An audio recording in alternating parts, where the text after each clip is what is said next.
Essuula eno ey'akatabo Munaku Kaama, omutwe gwayo gugamba nti atandika okulima. Lukoti bw'atyo bwe yamala okuggyibwako akabaate ak'okuva mu ssomero lye yali ayagala atyo. N'amanyira ddala nti nnamusa etuuse ku nnyooge. Newankubadde omutima gwe gwalinga oguzzeeko akamogo, ye yamalirira okwefuula ow'omugaso eri ensi ye Mukama gye yamuteekamu.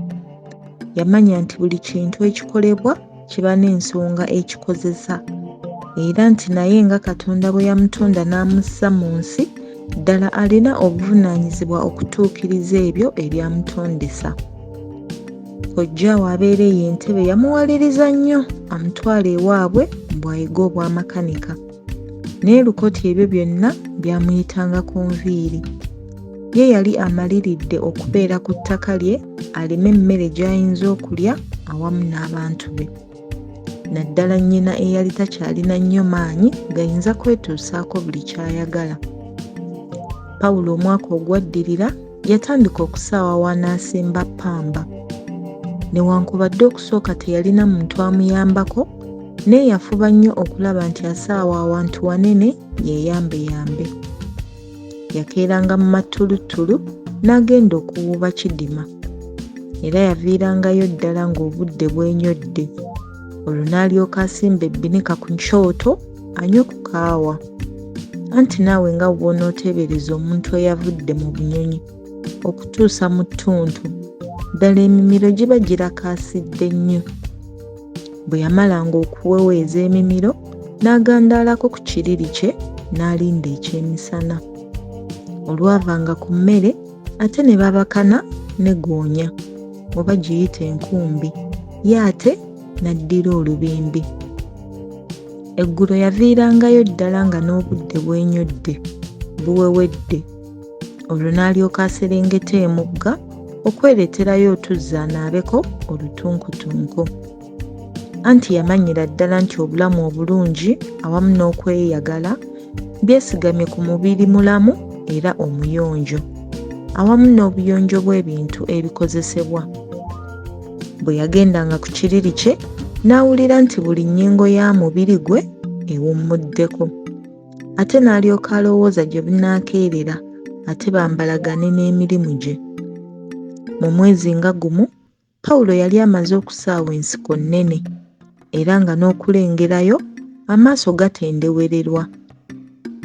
Yasaayira emyezi ng'ebiri n'alekera awo, ate n'atandika okwokya ebisubi alyoke akabalekabale mu kisambu kye nga temuli kazaamu byamuteganya. Ebyo olwaggwa n'atandika okukabala. Ebisubi bino ebyasiiriranga yagendanga abitemeratemera mu ttaka biryoke bigimuse ekisaawe kye. Omanyi bwe yali akyali mu ssomero nga mu magezi ag'okulima agaayigirizibwanga, Lukoti ng'asuusuuba nnyo banne. Yakabalanga amavuunike manene, ate Katonda n'amuyamba.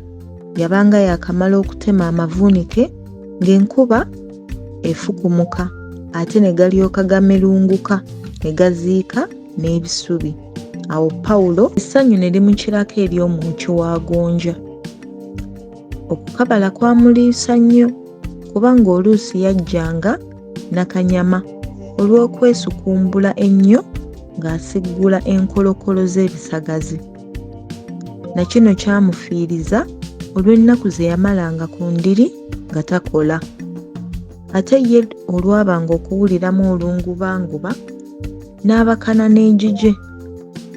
Oluvannyuma lw'okukola akafubo era n'obumalirivu bwe yalina mu mutima gwe, yasobola okumala ennimiro ye ennene bw'etyo. Kino kyaleetera nnyo abantu b'oku kyalo okwewuunya omwana omuto bw'atyo engeri gy'asobolamu okulima kaweefube bw'atyo. Ekiseera olwatuuka eky'okunona ensigo e Bujongolo, yayanguwa bunnambiro okugenda okufunayo ezize. Okusiga olwatuuka, Lukoti yasitukiramu mangu okusimba, anti yali amaze okusoma mu butabo obwalimu endagiriro, era ng'alabye nti ppamba omusimba amangu yavaamu ebibala ebingi. Mu mwezi gw'omukaaga yali atandise okusimba, Yatwalanga akaguwa ke yalanga mu bugoogwa ne yeeyambisa okutema ennyiriri engolokofu. Okugera ennyiriri ez'obuwanvu yasookanga kusimba nkondo n'asibako akaguwa, ate n'adda erudda w'omusiri n'asika akaguwa okutuusa lwe keereeganga n'alyoka akasiba ku nkondo endala n'atema ebinnya. Yalekanga amabanga ag'enkanankana okuva ku kinnya okutuuka ku kirala era n'okuva ku lunyiriri okutuuka ku lulala. N'akolanga bw'atyo okutuusa lwe yageranga ebbanga ly'anaasobola okusimba. Yasuulanga ensigo nga 6 oba 8 mu buli kinnya. Oluusi yasimbangako n'eggulo. Leero naawe omusomi olaba bulabi nti emirimu gino gyonna gyali mizibu. Ku ssomero Ppamba baamusimbanga bangi naye nga bakoowa. Naye omu yavangayo nno, munnange ng'ayoya busera. Mu bbanga lya kitundu kya mwezi yali amaze okusimba omusiri gwonna, ate munnange waayita mmeka ng'ensigo tezinnatutunuka. Anti yo ensigo kizira kugissa mu ttaka.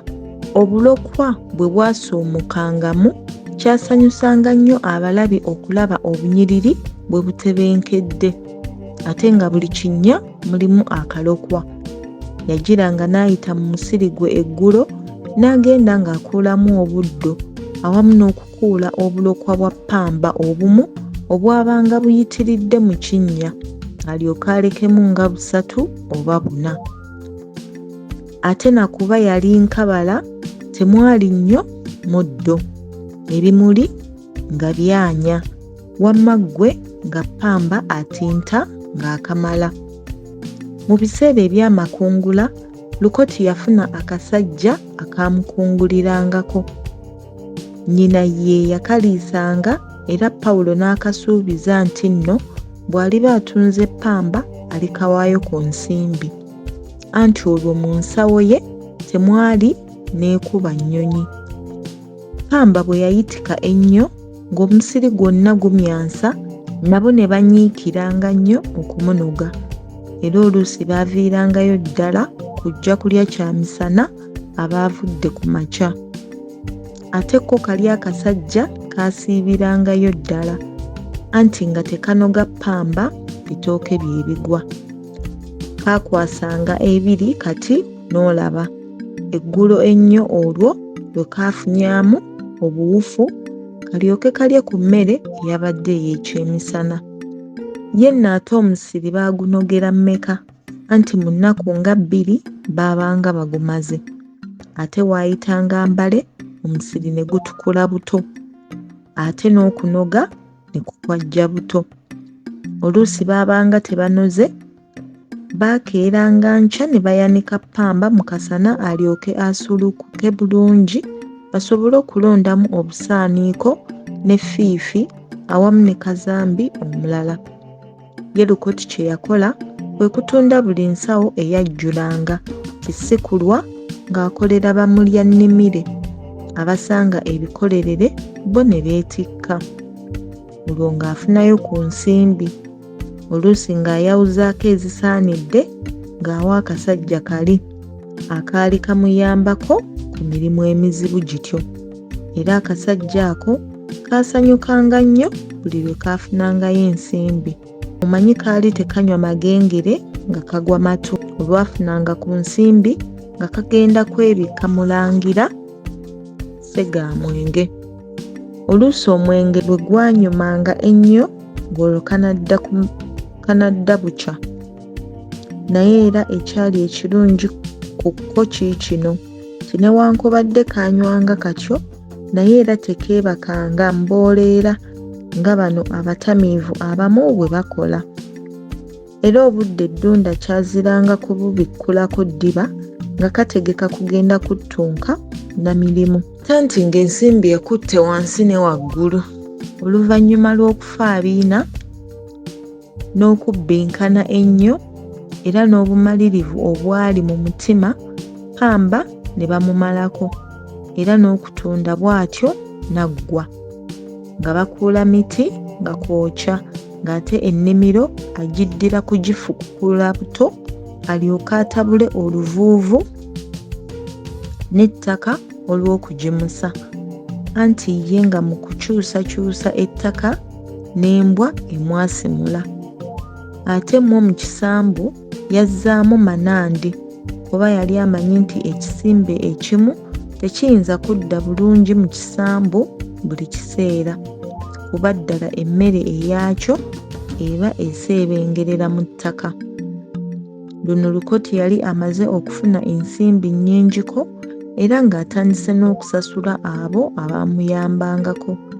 Yayawuzanga mu nsimbi ze nga bw'asobola era buli zaamutemwa n'aziteeka zokka.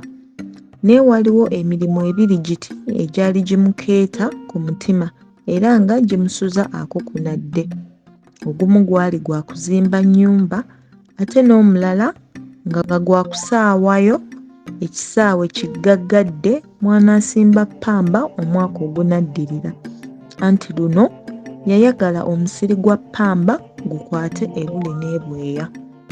N'essuula eyo awo weekoma.